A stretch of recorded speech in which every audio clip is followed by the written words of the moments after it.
अभिलाषा के पति हैं। आइए करते हैं इनसे चुनावी मुद्दों के बारे में। नमस्कार जी। नमस्कार जी।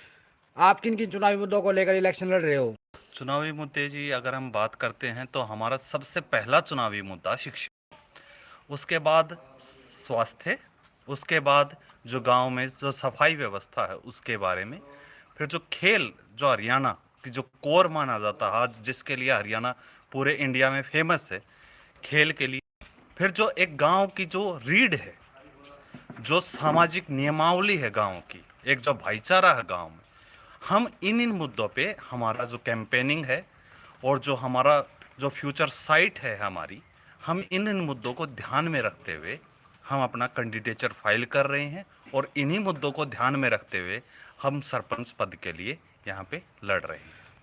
आप चुनाव जीतने के बाद शिक्षा के क्षेत्र में क्या कुछ करवाने वाले हो? शिक्षा के क्षेत्र में जैसा कि आप सभी जानते हैं कि सरकारी स्कूलों की जो व्यवस्था है हमारे हरियाणा में वो बहुत खराब है।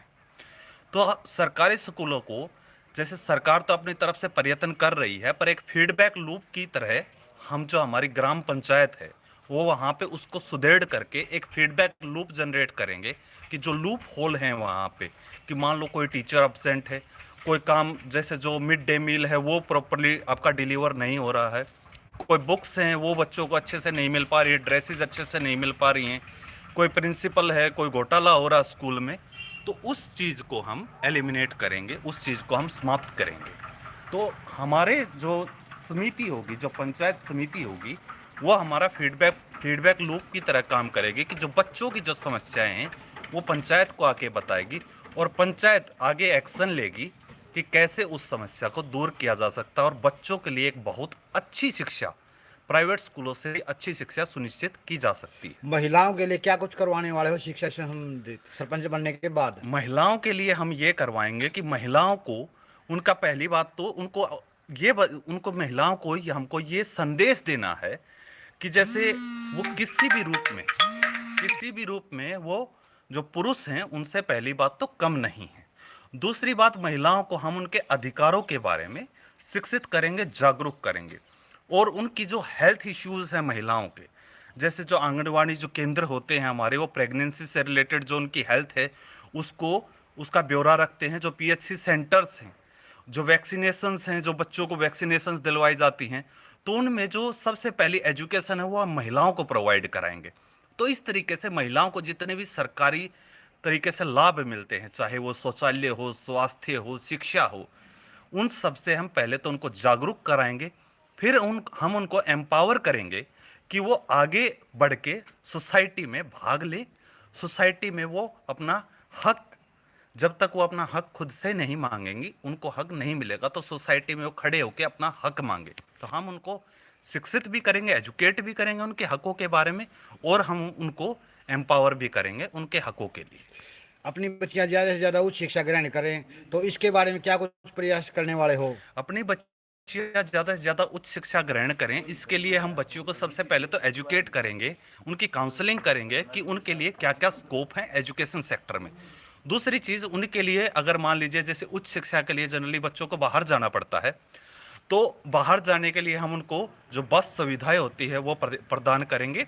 और अगर मान लीजिए कोई बच्चा बाहर जाने में सक्षम नहीं है, तो उसके लिए हम ऑनलाइन जो प्लेटफॉर्म है, जो मल्टीनेशनल जो आपकी यूनिवर्सिटीज़ हैं, उनके लेक्चर हम उन तक पहुंचाएंगे। अगर कोई बच्चा किसी कारण मान लीजिए खेती बाड़ी से जुड़ा है, उसका परिवार की जीविका खेती बाड़ी पर निर्भर करती है, अगर वो बच्चा बाहर जाने में नाकामयाब है, तो हम शिक्षा उसके दरवाजे तक लेके आएंगे। ऑनलाइन एजुकेशन का ज़माना है, हम इसको वो शिक्षा देंगे ऑनलाइन एजुकेशन के जरिए जो आज के दिन वर्ल्ड लेवल पे टॉप मानी जाती है। आप गांव के मुखिया बनने के बाद सुरक्षा को लेकर क्या कुछ करने वाले हो? एक तो महिलाओं की सुरक्षा और एक गांव वालों की सुरक्षा को लेकर अलग अलग बताओ। नहीं, सुरक्षा का जो मुद्दा है गांव में, मैं ये मानता हूं कि गांव ऑलरेडी, गांव का जो कल्चर है, जो गांव की जो सामाजिक नियमावली, जो भाईचारा है, वो ऑलरेडी गांव को एक बहुत अच्छी सुरक्षा प्रदान करता है। महिलाओं को भी, पुरुषों को भी, बच्चों को भी, वो सबको एक ऑलरेडी अच्छी सुरक्षा सिक्योरिटी प्रदान करता है। बाकी हम आगे ये सुदृढ़ करेंगे कि आगे जो बाहर से इंटरफेरेंस आ रही है सोसाइटी में, धीरे धीरे बाहर से बहुत तरह की इंटरफेरेंस आ रही हैं। जैसे अगर हम देखेंगे, जैसे जो नशे की इंटरफेरेंस आ रही है बाहर से, थोड़ा बहुत जो अपना जो पॉप कल्चर जो सॉन्ग्स के कारण जो एमिनेशन जो हथियारों का जो बाहर से इन्फ्लुएंस आ रही है, हम उसको एजुकेट करें। अगेन मैं हमेशा यही बात बोलता हूं कि आप किसी चीज की मनाही करके, किसी पे पाबंदी लगा करके उस चीज को एलिमिनेट नहीं कर सकते हैं। आप लोगों को उनको को सोसाइटी पर, उसके परिवार पर इम्पैक्ट बताकर, उसको जागरूक करके, शिक्षित करके ही उस चीज को एलिमिनेट करेंगे। तो जितनी भी सामाजिक बुराइयां हैं, जो समाज की सुरक्षा के लिए खतरा हैं, हम जो भी कोई भी मान लीजिए युवा है, कोई और बच्चा है जो इस गलत राह पर जा रहा है, जो समाज के लिए सुरक्षा के लिए कोई खतरा हो सकता है, जो पॉसिबल थ्रेट होता है, हम उसको एजुकेट करेंगे। महिलाओं की सुरक्षा के लिए एक जैसे, और गांव में चोरियां बहुत होती हैं, तो इसकी सुरक्षा के लिए आप मेन क्या करने वाले हो? जैसे सीसीटीवी हो गए, और महिलाओं को सिक्योरिटी प्रदान करने के लिए जैसे बसों में सीसीटीवी हो गए, और इस प्रकार की क्या कुछ योजनाएं जो लेके आने चोरी वाले हो? वगैरह की समस्याएं हैं, इसके लिए हम जो गलियां हैं, जो मेन एंट्रेंसेस हैं गांव के, और जो जितनी भी बड़ी गलियां हैं, जो छोटी गलियां हैं, उनमें हम सीसीटीवी का प्रावधान करेंगे। दूसरी बात, जो महिलाओं के साथ मान लीजिए कोई अन्याय हो जाता है ना, कोई महिला के साथ कोई गलत कुकृत्य हो जाता, कोई बोल देता है, तो उस चीज के लिए मान लीजिए वो ट्रैफिक में कुछ बोल दिया, तो जितनी भी बसें हैं, हम सरकार के साथ मिलकर उन बसों में सीसीटीवी का अरेंजमेंट कराएंगे। रोजगार के क्षेत्र में क्या कुछ करने वाले हो गांव के मुखिया बनने के बाद? रोजगार के क्षेत्र में हम सबसे पहले तो ये कार्य करेंगे कि जो गांव के जो बच्चे हैं, हम उनको ये बताएंगे कि आपके लिए क्या क्या अपॉर्चुनिटीज हैं बाहर, सरकारी सेक्टर में भी और प्राइवेट सेक्टर में भी। क्योंकि आज के दिन युवा अकेला जो सरकारी सेक्टर है उस पर डिपेंडेंट नहीं रह सकता, क्योंकि जो सरकारी नौकरियों की संख्या है वो हमारी जो पॉपुलेशन है उससे बहुत ज़्यादा कम है। पॉपुलेशन का 1% भी मैं कहूँगा तब भी बहुत ज़्यादा है। तो हम युवाओं को सरकारी नौकरी और प्राइवेट नौकरी दोनों के लिए एजुकेट करेंगे। हम जो हमारे युवा हैं उनको शिक्षा देंगे, स्किल देंगे। यहाँ पे गांव में हमें कंप्यूटर लैब का हमारा प्रपोजल है, और हमारी एम है कि हम गांव में एक कंप्यूटर लैब बनवाएं, हम एक लाइब्रेरी बनवाएं गांव में, जो एक अच्छे स्तर की लाइब्रेरी हो, और जो एक जॉब से अवेयरनेस सेंटर है जो कि सूचना दे कि कौन सी नौकरियां हमारी आज के दिन जो सरकारी है या गवर्नमेंट फील्ड में कौन सी नौकरी हमारी वहां पे अवेलेबल है।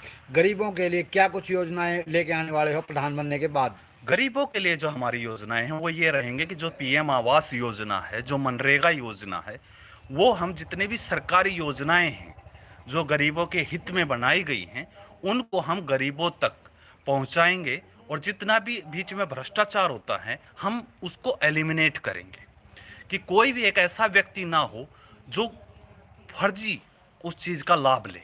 हम ये कोशिश करेंगे कि जो योजना एक गरीब आदमी के लिए, एक लो इनकम ग्रुप के लिए बनी है, वो योजना सिर्फ उसी लो इनकम ग्रुप को ही मिले। इससे ये सुदृढ़ होगा कि उस योजना का कोई बुरा फायदा नहीं उठाएगा। किसानों के लिए क्या कुछ योजनाएं लेके आने वाले हो प्रधान बनने के किसानों बाद? को हम अगेन वही बात बोलूँगा कि हम किसानों को एजुकेट करेंगे। जो हमारी पुरानी जो कृषि प्रणाली है, अभी गांव में यही दिक्कत है कि जो किसान है वो नई कृषि प्रणालियों से एजुकेटेड नहीं है, उनको पता नहीं कि नई तरीके से हमारी कृषि किस प्रकार होती है। जो बीज होते हैं, जो बीजों के बारे में किसानों को जानकारी नहीं है, बीजों के लिए मान लीजिए किसी दुकान पर जाते हैं तो उनको ऑलरेडी इस चीज़ की जानकारी नहीं है कि अभी मार्केट में अवेलेबल कौन सा बीज, कि सबसे ज़्यादा उपज वाला बीज कौन सा है। आपकी जो लैंड है, काली मिट्टी है, मान लीजिए लाल मिट्टी है, या पीली मिट्टी की जो लैंड है, उसके लिए कौन सा बीज रहेगा। तो हम किसानों को भी एजुकेट करेंगे कौन सी फसल आप बोएं तो आपका कम पानी में आपकी खेती हो सकती है। इस तरीके से हम किसानों को पहली बात तो एजुकेट करेंगे, और दूसरी बात हम उन तक वो सारी कृषि तकनीकें पहुंचाएंगे जो आज के दिन आपके अलग अलग, जैसे अगर मैं बात करूं बड़े स्टेट में, जैसे पंजाब में जो नई कृषि नीतियां अपनाई जा रही हैं, बाहर भी विदेश की बात करूं मैं, ऑस्ट्रेलिया जैसी कंट्रीज में जो नई कृषि नीति अपनाई जा रही है, इजराइल में जो कृषि नीति अपनाई जा रही है, तो हम वो किसानों को बताएंगे, और वो हमारे स्तर पर कैसे इम्प्लीमेंट हो सकती हैं, सरकार उनमें आपको क्या लाभ देती है, क्या सब्सिडी देती है, उन चीज़ों के बारे में हम किसानों को एजुकेट करेंगे। एक अच्छे सरपंच बनने के लिए क्या क्या योग्यताएं होनी चाहिए, क्या क्या क्वालिटी होनी चाहिए सरपंच के एक अंदर? अच्छा सरपंच को जो समाज है, जो आपका गांव है, उसके बारे में पहली बात तो मैं ये बोलता हूँ कि उसका गांव जो है उसके बारे में उसको जानकारी होनी चाहिए कि गांव में कौन कौन व्यक्ति है, क्या व्यक्ति है, उसकी मेंटेलिटी कैसी है। उससे क्या होगा कि उसका एक बेस तैयार होगा जिससे वो कि गांव को जान सके। दूसरी बात, एक सरपंच एजुकेटेड होना चाहिए ताकि वो उस एजुकेशन जो इंफ्रास्ट्रक्चर जो एजुकेशन है उस चीज को उस गांव तक पहुंचा सके। तीसरी बात, एक सरपंच निष्पक्ष और जातिहीन होना चाहिए। सरपंच की कोई जाति नहीं होनी चाहिए। अर्थ यह है कि वो काम करे, सबके लिए करे, उसके लिए सारी जाति, सारी आयु और सारे जेंडर एक समान हो, ताकि वो हर वर्ग के, हर तबके के, हर इंसान के, गांव के हर इंसान के लिए काम करे। जो अपनी मॉडर्न सोसाइटी और जो अपनी गांव के सोसाइटी है वो दोनों को कॉम्बिनेशन कंबाइंड करके आगे लेके चले, जिससे गांव का हर तरफ से विकास हो। जनता से क्या संदेश देना चाहोगे? जनता से मैं यही संदेश देना चाहता हूं कि आप जो अपना सरपंच की आपकी जो वोट है और जो अभी सरपंची के इलेक्शन है, ये एक त्योहार की भांति है। आप अपना जो सरपंच चुनते हैं वो आपके और आपकी अगली पीढ़ी की नींव निर्धारित करता है। आप अपना वोट बहुत ही सोच समझ कर एक ऐसे कैंडिडेट को दें जो आपका हर तरीके से हित जानता है, आपका हर तरीके से हित कर सकता है। जनता से क्या अपील करना चाहोगे? जनता से मैं यही अपील करना चाहूंगा कि इस बार रानीला ग्राम पंचायत में इलेक्शन के तौर पर मेरी धर्मपत्नी अभिलाषा जी ने उम्मीदवारी फाइल की है और मैं जनता से यही अपील करना चाहता हूं कि एक शिक्षित कैंडिडेट श्रीमती अभिलाषा को ज़्यादा से ज़्यादा बहुमत दें, ताकि हमको अवसर मिले गांव को एक अलग आयाम में ले जाने का, एक अलग तरह का विकास गांव में करने का। अभिलाषा की एजुकेशन क्या है? अभिलाषा जी जो बीएससी उन्होंने की है वो डीयू से की है, उसके बाद एमएससी उन्होंने कुरुक्षेत्र यूनिवर्सिटी से की है, उसके बाद उन्होंने बीएड की है जो यहाँ पे बंसीलाल यूनिवर्सिटी से की है, उसके बाद एमएड उन्होंने पंजाब यूनिवर्सिटी से की है, सीटेट क्वालिफाइड है, नेट क्वालिफाइड है। Technically she is the most qualified candidate right now जो कि सरपंची में है यहाँ पर। मतलब एक लीडरशिप के परफेक्ट गुण है उसमें। एक उनमें लीडरशिप के परफेक्ट गुण है, कॉन्फिडेंट हैं, बोलने में सामर्थ्य है, एक अच्छी तरीके से एजुकेटेड हैं, गांव में पली बढ़ी हैं तो उनको गांव के जो कल्चर है, गांव की जो धरोहर है उसके बारे में पता है, शिक्षित हैं इसलिए उनको ये भी पता है कि देश की जो शिक्षा प्रणाली है वो कहाँ पर है, एक जो आदर्श समाज होता है वो कैसा होता है। तो इन दोनों चीज़ों को मिलाकर एक समाज को आगे ले जाने में वो बहुत ही ज़्यादा सक्षम है।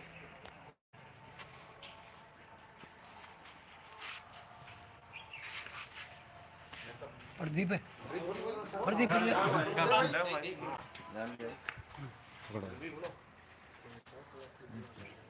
बस